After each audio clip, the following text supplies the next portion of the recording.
This podcast is not for the overly sensitive, the terminally optimistic, or anyone who thinks dating in your 50s is a whimsical romantic comedy. Listener discretion is advised. More truth, less romance. This is Girls Can Tell. It's not me, it's you, with Trent Erickson. I see everything, and I pretend not to. The way you check your reflection in a storefront window thinking nobody notices. The fake laugh you give when your boss tells a terrible joke. The hesitation before you say, "you're fine," when your face says otherwise. I notice, but I don't always call it out. This episode was inspired by an email from Adam in Santa Fe, who asked, "Why is everybody so full of shit?" Right to the point, just like I like it, Adam. But those 7 words hit hard and got me thinking, why is everybody so full of shit? Welcome to Girls Can Tell. It's not me, it's you. I'm Trent, and today's episode not only applies to your dating life, but your real life as well.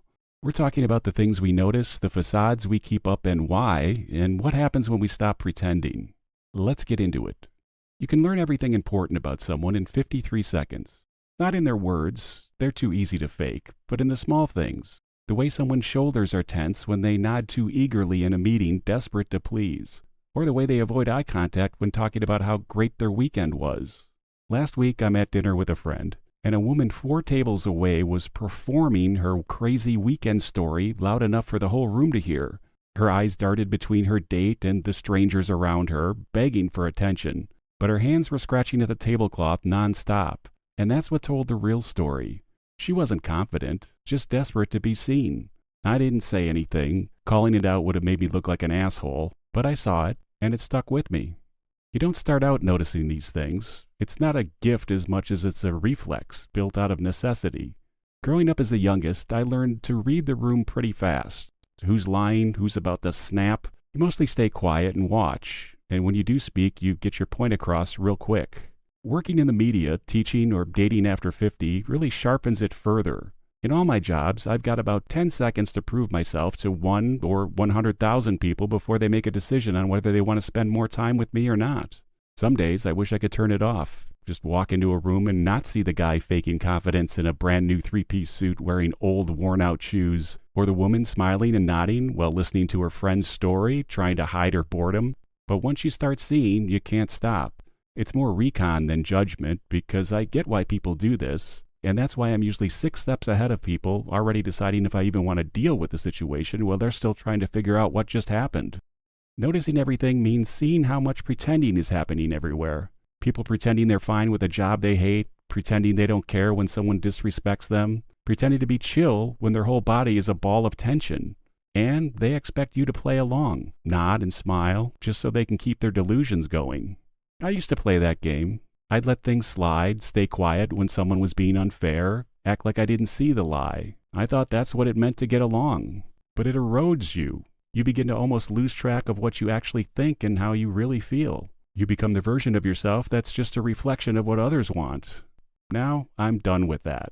I'm not saying I call out every little thing. I don't need to get worked over by 3 guys behind a Fuddruckers because I called out someone for having a conversation loudly on their speakerphone for 30 minutes on the train. But I'm not going to act like I believe you when I don't. I'm not going to smile when you're being cruel just to keep you from feeling embarrassed about it. Some people don't like that. They say I'm too intense or direct, but what they mean is I'm not making it easy for them to keep their phony narrative going. And I'm okay with that. If it means fewer invites to your drunk Uncle Donnie's 72nd birthday bash, cool. I probably wasn't coming anyway. Sorry, Donnie. People love to brand themselves. I'm laid back, they say, but the strain in their voice tells another story. They say I'm a free spirit while checking their phone for likes every 5 minutes. And you hear them say, I'm fine, but their eyes dim when they mention a lost job.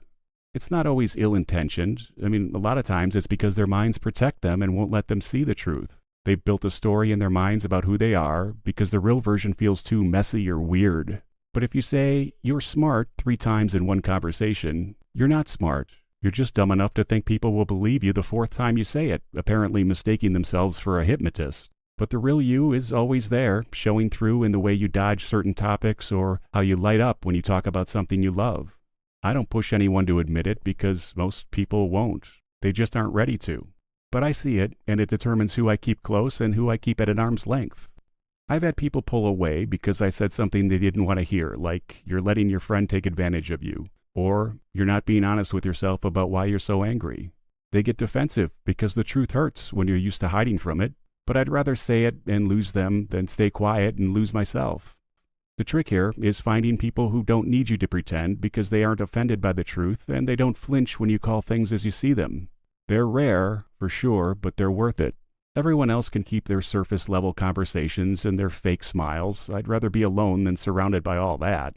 When you stop pretending, life gets clearer. You trust your own thoughts. You stop over-explaining or feeling silenced. You don't worry if everyone likes you, because you realize most people don't see you. They see the version of you they've decided you are. Like your family, who you've been locked in a role with since you were 10. Nobody hides as well as they think. Your body and eyes are always giving you away. The slump in your shoulders when you think no one's watching. The quick laugh to cover an insecurity, or the way you keep circling back to your good friend Dave for the 5th time that day. I pick up on that. I can tell when someone's scared of being alone by how they fill every silence, and I can tell they're still in love with their ex by the words they use to describe their breakup. Even the best of them have tells. The guy who's always in control at work but his voice softens when he mentions his kid. The people who claim to be very religious. They're always the ones that act least like their book teaches. I've seen this countless times, and I'm not even religious. I don't unravel their story, but I use it to help me decide who's worth my time. So yeah, I notice. I've always noticed, and I stopped pretending that I don't in most circumstances. And if that makes me hard to deal with, then so be it. There's enough fake, easygoing people in the world to balance it out, and if they want to live that way, that's their choice, and maybe in some ways life is easier for them. I'm not here to smooth things over. I'm not a mediator sent to handle things during your 3rd divorce. I'm here to tell the truth, say what I think is right, make a few jokes, and maybe help you feel a little less weird for seeing what you see too. This has been Girls Can Tell. It's not me, it's you. I'm Trent, and new episodes every Tuesday, wherever you get your podcasts. Drop me an email at girlscantellpodcast@gmail.com. I read every one of them. Thanks for the messages after last week's episode. It means something when you take the time to reach out. If you like the show, tell someone about it. That's how it grows, word of mouth, from people you know and trust. Unless nobody trusts you, then in that case don't tell them about it because you'll do more harm than good. And if somebody's trying to convince you they're something they're not, you're dealing with a fake and you don't want to know what else they're hiding because it's probably buried in their crawl space.